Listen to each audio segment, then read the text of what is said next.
Hello student, तो स्वागत है आप सबका वीएम साइंस एकेडमी का यूट्यूब चैनल पर। और आज के क्लास में हम लोग पढ़ने वाले हैं class 12th chemistry the solid state का चौथा लेक्चर। जी हाँ, आज सॉलिड स्टेट का ठोस अवस्था का चौथा क्लास चलने वाला है।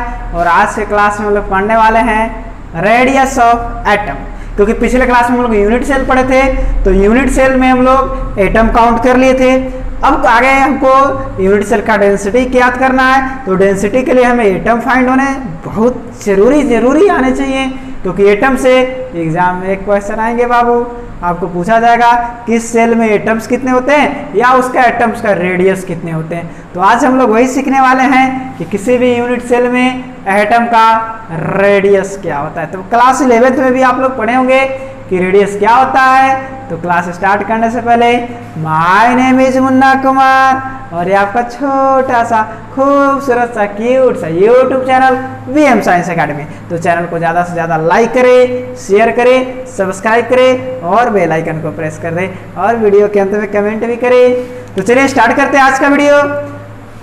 आज का वीडियो पूरी तरह से डिपेंड है आपका class 12th chemistry the solid state पर, और सॉलिड स्टेट का लेक्चर नंबर 4 चलने वाला है और इसमें हम लोग पढ़ने वाले हैं रेडियस ऑफ एटम।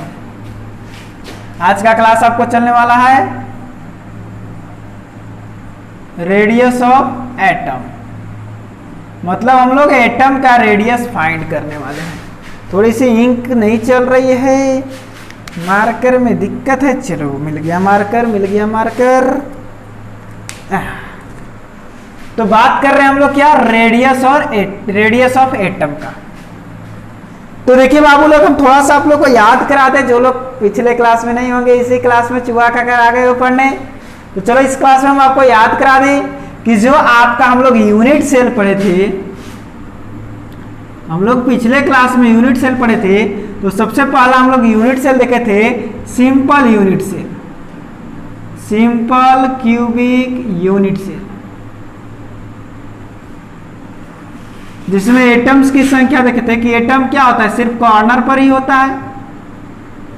और जो भी इसमें एटम्स होते हैं वो कहाँ होते हैं, कॉर्नर पर पार्टिकल्स होते हैं। इसमें एटम की संख्या 8 × 1/8 = 1 आया था। वही सेकेंड नंबर हम लोग देखे थे FCC, जिसमें क्या होता है 8 कॉर्नर पर तो वो भी करता है, साथ में फेस पर भी आपको एक एक होता है, और प्रत्येक फेस वाला 1/2 से कंबाइन होता है। तो 2 तिहाई 6, यानी 1 + 3 = एटम्स कितने होते हैं, 4। वही थर्ड नंबर हम लोग BCC पढ़े थे, जिसमें होता क्या है, BCC में क्या होता है जल्दी बताओ। अरे यार, एक बॉडी में होता है तो 8 × 1/8, और एक बॉडी वाला 1 से ही साझा करेगा, तो 1 + 1 = 2। इसके बाद हम लोग ECC पढ़े थे। ECC में 8 तो कॉर्नर वाला है और 2 फेस में होता है, तो 2 × 1/2, फेस वाला 1/2 से साझा करता है, तो 2 से 2 कैंसिल, ए से कैंसिल, 1 + 1 = 2। इस तरह से हम लोग एटम काउंट करने के लिए पिछले क्लास में पढ़ लिए थे। आज के क्लास में हम लोग पढ़ने वाले हैं कि किस तरह से किसी भी यूनिट सेल में उसका एटम का रेडियस फाइंड किया जाता है, और साथ में उसका सेल एज कैसे फाइंड किया जाता है। तो चलो स्टार्ट करते हैं रेडियस ऑफ एटम। तो सबसे पहले आप एटम का रेडियस क्लास 11th में आप लोग पढ़ चुके होंगे।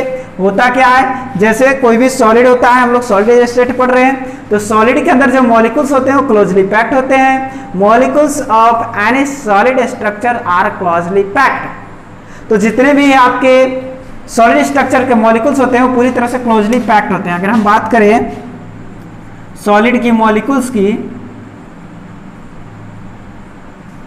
तो आप कह सकते हैं कि molecules of solids are closely packed. Closely packed होते हैं बोले तो पूरी तरह से कंबाइन होता है। जैसे एक मॉलिक्यूल्स ये हुआ, एक मॉलिक्यूल्स आपका ये हुआ, ये दोनों एक दूसरे से क्या होंगे, क्लोजली पैक्ड होंगे। तो इसका सेंटर ये हुआ, इसका सेंटर ये हुआ, यानी इस डिस्टेंस को बाबू बोला जाता है d, जिसको कहते हैं डायमीटर। इस डिस्टेंस को क्या कहते हैं, d, जिसको हम लोग कहते हैं डायमीटर। और हम लोग को पता है कि रेडियस क्या होता है बाबू, d/2। तो इस तरह से हम लोग रेडियस फाइंड कर सकते हैं। रेडियस क्या होता है, ये d/2, यानी कि आप कह सकते हैं कि दो मॉलिक्यूल्स या दो एटम के मध्य बिंदु के बीच की दूरी के आधे भाग को रेडियस ऑफ एटम कहते हैं। यानी कि रेडियस ऑफ एटम का डेफिनेशन देखिए, तो रेडियस ऑफ एटम क्या हो रहा है कि the distance between centre point of two atom, the distance between center point of two atom is called diameter,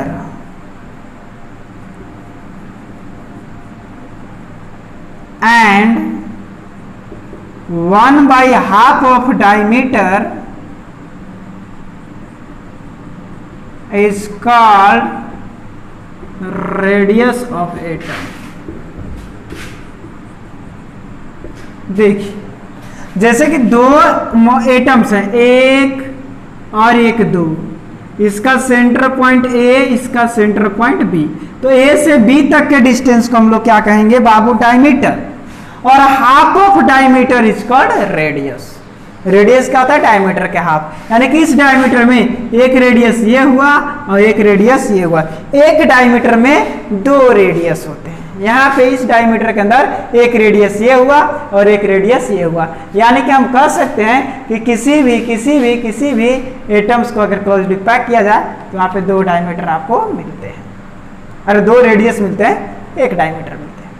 तो इस तरह से हमने देखा कि जो भी हमको radius of diameter, radius of atoms होता है वो क्या होता है, तो दो एटम्स, हिंदी वाले लिखेंगे, दो एटम्स के मध्य बिंदु के बीच की दूरी के आधे भाग को रेडियस ऑफ एटम कहा जाता है।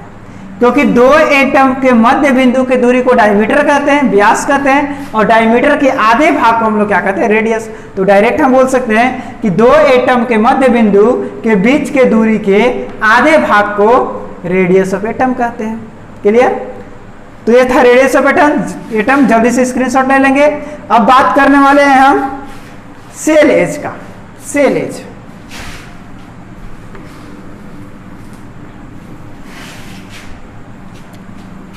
चलिए बात करें सेल एज का। बोले तो किनारा, जैसे एक हम यूनिट सेल बनाते हैं,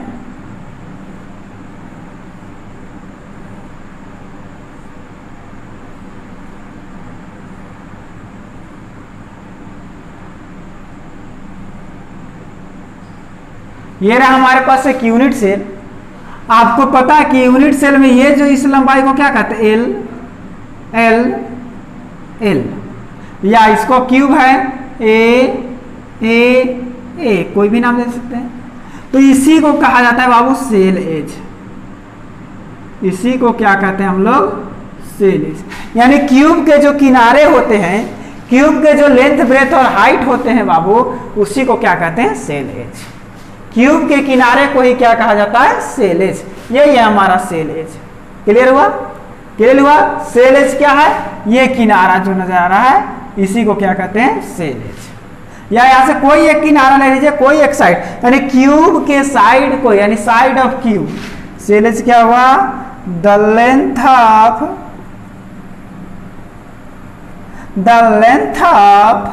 side of cube is called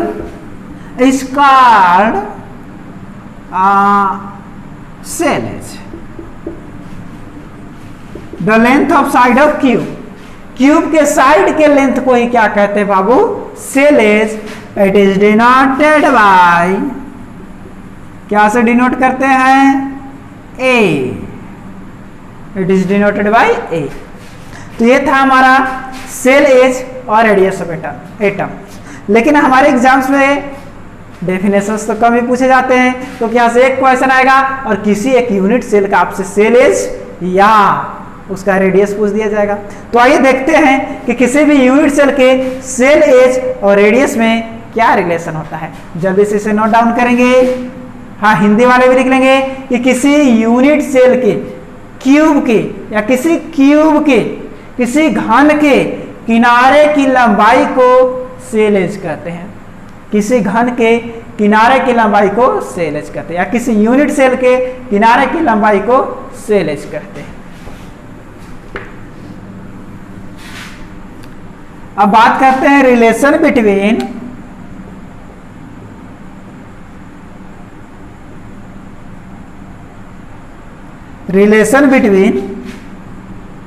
cell edge a and radius of atom r और ए के बीच हमें क्या करना है, रिलेशन दिखाना है सभी यूनिट सेल के लिए। तो सबसे पहले हम बात कर ले सिंपल क्यूबिक यूनिट सेल के लिए। एक नंबर हम बात करते हैं सिंपल क्यूबिक यूनिट सेल का। तो सिंपल क्यूबिक यूनिट सेल में हम देखते हैं और याद रखेंगे सेल एज या रेडियस ऑफ एटम्स वो एटम्स के मध्य बिंदु के बीच की दूरी के हाफ भाग होते हैं। जैसे हम फिर से बता दें रेडियस ऑफ एटम आप लोग समझेंगे, ये दो एटम हमारे पास है, इसका सेंटर पॉइंट ए, इसका सेंटर पॉइंट बी, यहां से यहां तक का डिस्टेंस को क्या कहते हैं बाबू, इस डिस्टेंस को कहते हैं हम लोग डी, और इस डी के आधे भाग को क्या कहते हैं, रेडियस। यानी कि इसके अंदर ये पूरा डी है, ये एक रेडियस है और यह एक रेडियस है। जैसे सर्कल बनाते हैं ना बाबू, तो ये क्या होता है, रेडियस, जस्ट उसी तरह का रेडियस है, इसी को कहते हैं रेडियस ऑफ एटम। फिर से देख लेंगे, एक एटम, एक और एटम, इसका डिस्टेंस ए और इसका सेंटर पॉइंट बी, ए से बी का डिस्टेंस है डी, तो इस आधे भाग को हम लोग क्या कहेंगे, रेडियस। यानी आर इक्वल टू क्या हो गया, डी बाई। तो सिंपल क्यूबिक एंड सेल में हमको देखना होगा एटम्स कहाँ कहाँ है, तभी तो सेंटर पॉइंट काउंट करेंगे। आइए, तो सिंपल क्यूबिक यूनिट सेल में हमें पता है बाबू कि जो एटम्स होते हैं या जो पार्टिकल्स होते हैं वो कॉर्नर पर होते हैं। एक एटम्स यहाँ, एक यहाँ, एक यहाँ, एक यहाँ, एक यहाँ, एक यहाँ, एक यहाँ और एक यहाँ। अब इसके कुछ ही भाग अंदर सोते हैं, बाकी भाग तो बाहर होते हैं। तो इसका हम एक शेप ले लेते हैं कि ये रहा हमारा एक एटम, अब इधर से ये रहा हमारा एक एटम।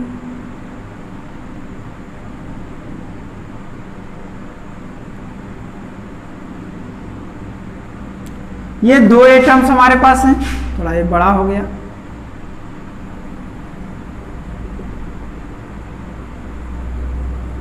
चलिए, ये दो एटम्स हमारे पास हैं, एक ये और एक ये।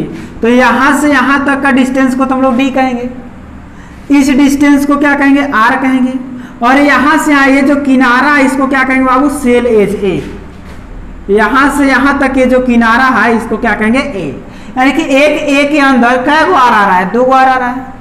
यानी कि हम कह सकते हैं कि in simple cubic unit cell the cell edge a equals to 2r। यानी ए इक्वल टू हमें क्या आ रहा है, 2r। ए इक्वल टू क्या आ रहा है, एक आर और एक आर, 2r। यानी कह सकते हैं ऐसे भी r प्लस आर, मतलब A equal to 2r। A equal to क्या मिल रहा है हमें, 2r। और जब ए इक्वल टू हमें मिल रहा है 2r, तो यहां से हम r इक्वल टू यदि देखना चाहें तो r इक्वल टू क्या मिलेगा, a बाई 2। ये रेडियस हो गया। तो याद रखेंगे इन सिंपल क्यूबिक यूनिट से ऐसे ही परमिटिविटी भी कहा जाता है, परमिटिविटी यूनिट सेल। तो इसके अंदर जो सेल एज होता है वो a इक्वल टू होता है 2r, और इसका जो रेडियस होता है, रेडियस ऑफ एटम्स की बात करें तो r इक्वल टू क्या हो जाएगा, a बाई 2। तो ये हमेशा याद रखेंगे बाबू, बुक में डायरेक्ट लिखा हुआ होता है। हमने आपको फील कराया एक एटम यहाँ पे, एक एटम यहाँ पे, एटम्स क्लोजली पैक्ड होते हैं, दोनों एटम को सटा दिए। अब ये पूरी लंबाई को कहेंगे ए के अंदर एक आ रही है, एक आ रही है, 2 आर आ रहे हैं, यानी a equal to 2 r, cell edge बन गया, और ए इक्वल टू 2 आर, तो r equal to a by 2, r equal to a by 2। तो इस तरह से सिंपल क्यूबिक यूनिट सेल का काम हुआ खत्म। अब बच्चा आपके पास face centred cubic unit cell, तो जल्दी से इसे नोट करेंगे, उसके बाद हम दिखा रहे हैं आपको कि face centred cubic unit cell में सेल एज और रेडियस कैसे निकाला जाता है। जल्दी से नोट करेंगे।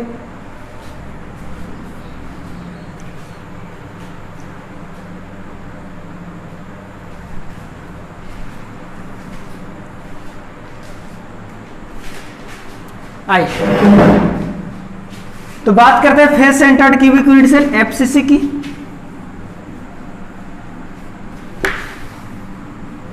यहां से एग्जाम्स में क्वेश्चन आएंगे बाबू, बोर्ड एग्जाम्स में यहां से क्वेश्चन आएंगे। तो second number, face centred cubic unit cell, जिसको कहते हैं हम लोग एफसीसी।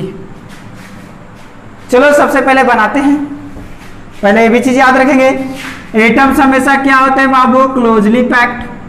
जब क्लोजली पैक्ड है तो इसका सेंटर ए, इसका सेंटर बी, इस सेंटर को कहते हैं डी, और बाबू डी के इस आधे भाग को ही हम लोग कहते हैं रेडियस। ये पूरा हो गया यहां से लेके यहां तक डी, यानी कि एक डी के अंदर ए आर और ए भी आर, 2 आर।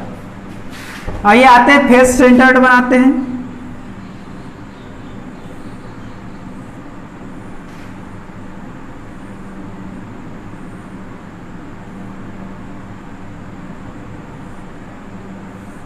ये रहा फेस सेंटर्ड, अभी तो एक क्यूबिक यूनिट सेल बन गया। अब फेस सेंटर्ड में क्या होता है कि कॉर्नर पर तो एटम्स होते ही हैं, साथ में प्रत्येक फेस का सेंटर में भी एटम्स हो जाते हैं। और याद रखेंगे बाबू, क्यूब का हर एक फेस क्या होता है, क्यूब का हर एक फेस स्क्वायर होता है, तो हर एक फेस का जो एंगल बनता है, ये जो एंगल बन रहा है वो 90 डिग्री बनेगा, ये जो एंगल बन रहा है वो 90 डिग्री बनेगा, ये जो एंगल बन रहा है वो 90 डिग्री बनेगा। सारे एंगल्स क्या होंगे, इसका प्रत्येक सेल एज का, ये जो ए है, ये भी ए है, ये भी ए है, तो ये सब जो एंगल बनेंगे, ये जो एंगल बनेगा 90 डिग्री होगा, ये एंगल 90 डिग्री, ये पूरा एंगल 90 डिग्री होगा। इस एंगल को 90 डिग्री नहीं कर सकते हैं, इस एंगल को 90 डिग्री नहीं कर सकते हैं, ये पूरा एंगल 90 डिग्री होगा। ये भी पूछ देता है कि क्यूबिक यूनिट सेल में कोई एक क्यूब दे दिया, उसमें एंगल कितने बनते हैं साइड के बीच या सेल एज के बीच, तो आपको याद रखना होगा 90 डिग्री।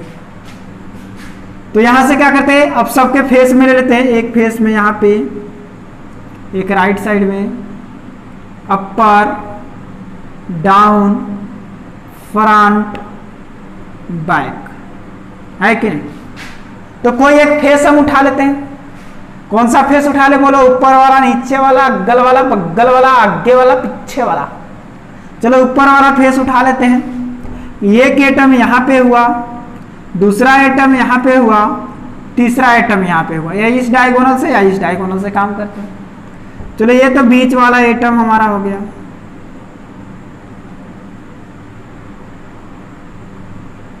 ये बीच वाला एटम हुआ, थोड़ा सा टेढ़ा मेढ़ा बन गया। ये बीच वाला एटम हुआ, एक ये एटम थोड़ा बहुत दूर हो जा रहा है, थोड़ा लंबा बनाते हैं। एटम होता है गोला के जैसा। एक एटम हमारा ये हुआ, एक दूसरा एटम हमारा ये हुआ,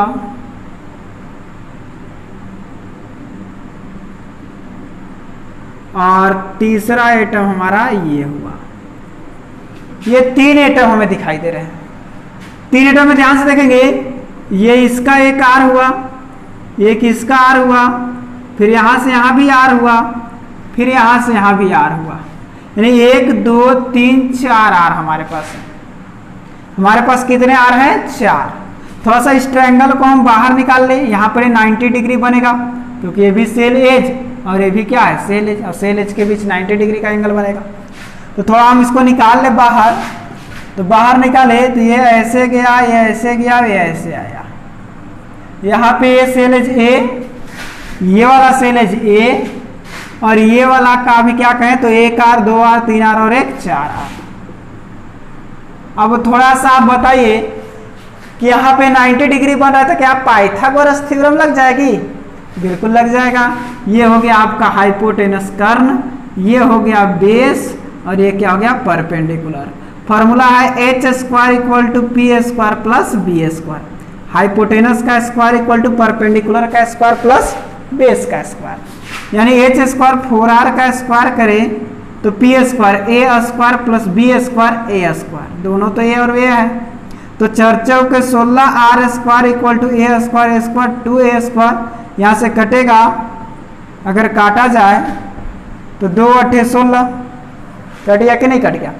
तो यहाँ से हम कह सकते हो 2a स्क्वायर, यानी 8r square equal to A square, तो R square equal to A square by 8। तो यहाँ से r इक्वल टू क्या कर देंगे, स्क्वायर का उल्टा रूट, तो स्क्वायर से रूट कैंसिल, या लिख देते हैं ए स्क्वायर बाई 8, ए स्क्वायर का वर्गमूल a और नीचे हो जाएगा √8।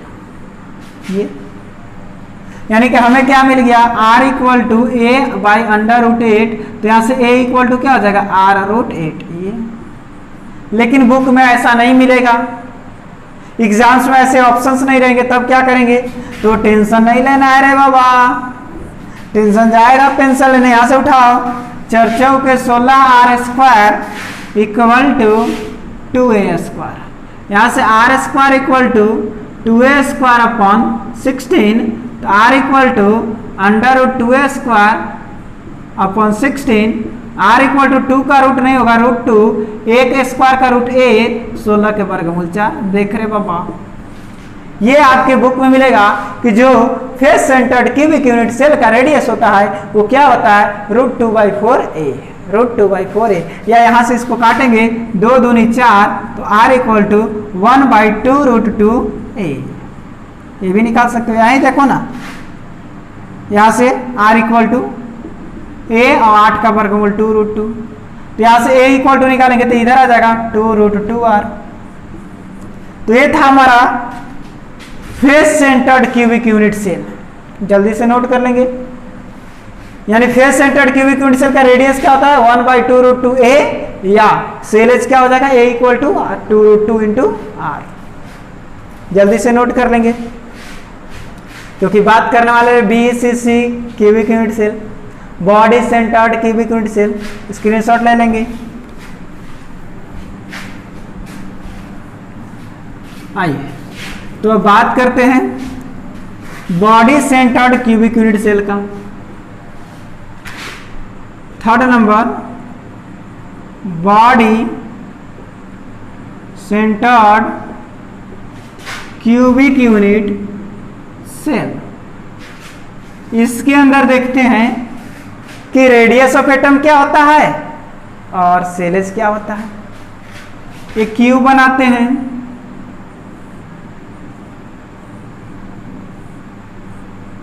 चलो इसमें तो यहाँ पे पॉइंट, यहाँ पे पॉइंट, यहाँ पे पॉइंट, कॉर्नर पर तो पॉइंट फिक्स है रे बाबू। अब एक बीचों बीच सेंटर में पॉइंट होता है। अब चाहे तो इधर से रेडियस पकड़ लो या इधर से पकड़ लो। चलो इधर से पकड़े, ये कि एटम हमारा ये हुआ, दूसरा एटम हमारा ये हुआ, तीसरा एटम हमारा ये हुआ, चौथा एटम हमारा ये हुआ, पांचवा एटम हमारा ये हुआ। चलो देखो तो इसके अंदर रेडियस कितने आए हैं, 1 2 3, इसमें भी 2 5, इसमें 2 7 और एक यहाँ 8। टोटल रेडियस कितने आए हैं यहाँ 8। टोटल रेडियस कितने आए हमारे पास अभी 8 इधर से काउंट करने पर। लेकिन आप तो गलती कर दिए, अरे यहाँ से काउंट करें, ये वाला तो ऊपर ना है, ये वाला कहाँ है ऊपर, तो ये तो इसके कांटेक्ट में है नहीं, तो थोड़ी गलती किए, ऐसा नहीं होता है। फिर से आ जाओ, ये रहा एक स्क्वायर, ये रहा एक स्क्वायर, यहाँ से ऐसे आ जाओ, कॉर्नर पर तो पॉइंट होंगे ही होंगे, एक सेंटर में लो। अब इससे इसकी कंपेयर कर रहे हो तो ये तो ऊपर ना हो जा रहा है, हमको सेंटर में जाना है, तो इधर से आ जाओ, सेंटर में जाने के लिए इधर से आ जाओ। यहाँ से सीधे आ जाओ। ये कि एटम हमारा हुआ ये, सेकेंड एटम हमारा हुआ ये, और थर्ड एटम हमारा हुआ ये। तो इसका रेडियस ए आर, इसका तो दोनों रेडियस यूज हो गया, इसका सिंगल रेडियस आर, यानी 1 2 3। अब ये सेल एज ए भी क्या होगा ए, और ये भी क्या होगा ए। इसके अंदर तो तीनों आ रहे हैं, यानी कि यहाँ पे क्या हो जाता है are are are are, 4r का स्क्वायर इक्वल टू ये तीनों a square plus a square plus a square. याद रखें body centred cubic unit cell में रेडियस तो 4r बनता है, लेकिन सेलेज 3 ठो ये हो जाते हैं। तो ये 16r square equal to 3a square, यानी कि हमारे पास मिल गया 3a square equal to 16r square, a square equal to 16r square by 3। तो a equal to under root 16r square by 3, यानी 4r बाई अंडर रूट 3। तो यहाँ से यानी a इक्वल टू मिल गया 4r बाई अंडर रूट 3, तो r equal to निकाला जाए तो √3 बाई 4 इंटू ए। ये देखो रेडियस और सेलेज दोनों काउंट। तो ये तरीका थे आपको सेलेज और रेडियस फाइंड करने का। इस पर क्वेश्चन आगे बनेंगे बाबू, एग्जाम्स के लिए बहुत ही इंपॉर्टेंट है, तो जल्दी से नोट करो। और एक हम छोटा सा खूबसूरत सा टेबल बना लेता हूं। चलो यहाँ पे लिखता हूं यूनिट सेल, यहाँ पे रहेगा उसका रैंक, रैंक बोले तो एटम,